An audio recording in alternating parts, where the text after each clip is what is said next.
Okay, so before I start, there's something cool that you can do on Spotify if you have the app, and is that if you're listening to a podcast and your purpose is to learn from this podcast, you can make the pace a little bit slower if you want. So I'm going to go to 0.8, if that makes sense, or 0.8 times. I don't know how to say that, but basically it slows the podcast, the episode, the audio, whatever you call it, and let's see what happens. All right, so I am ready. Are you ready? Okay, let's just do it. Hey, what's up? What's going on?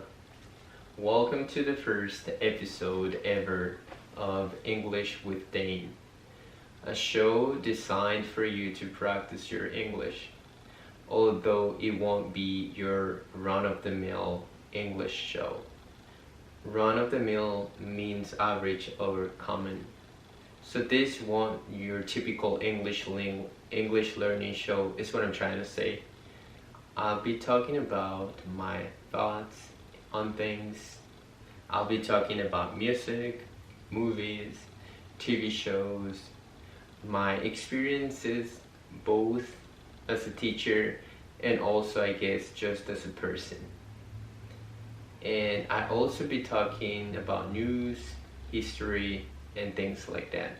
So a little bit of everything. I also be having guests on my show from time to time, friends of mine, people that I think are interesting, etc. But for now, it will be a solo mission.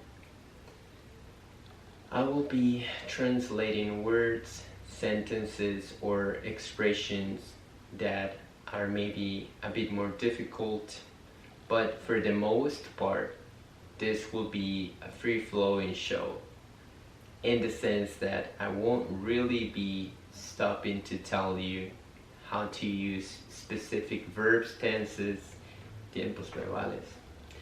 And I also won't necessarily stop to give you rules about grammar either. So if you're looking for those things specifically, I recommend that you get a book on grammar because there are thousands.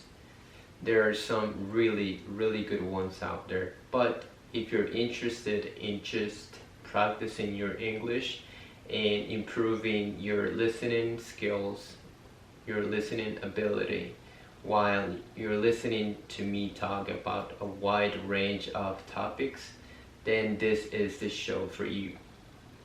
However, sin embargo, however, I also don't want to condition my show from the beginning, because if I want to explain something grammar related, something about grammar, I might do it.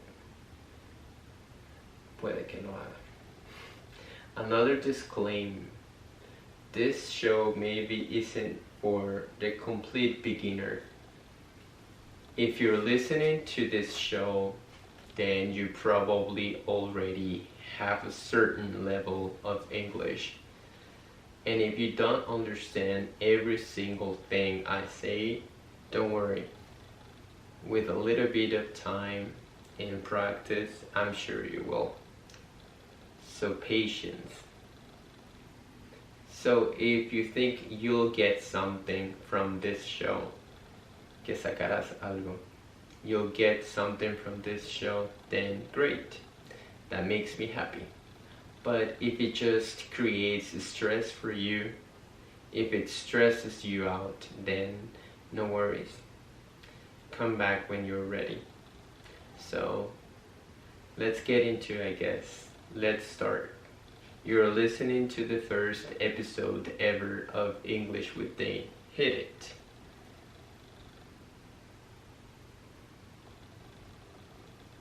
Alright?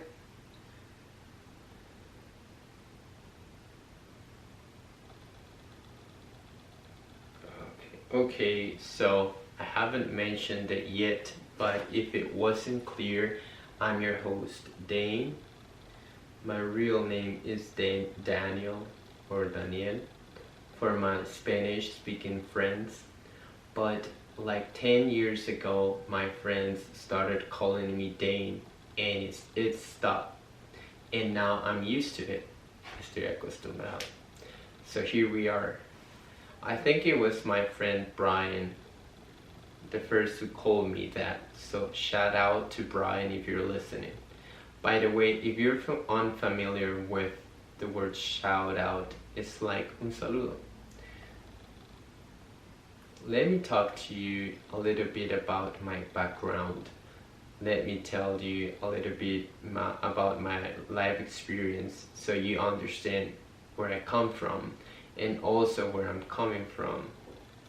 Because although this sound really similar, where I come from and where I'm coming from mean two different things.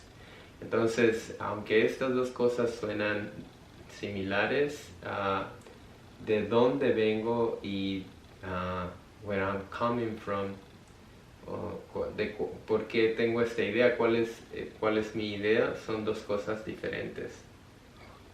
In terms of practical use, alright.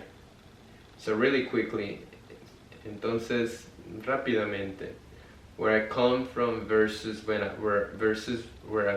I'm coming from.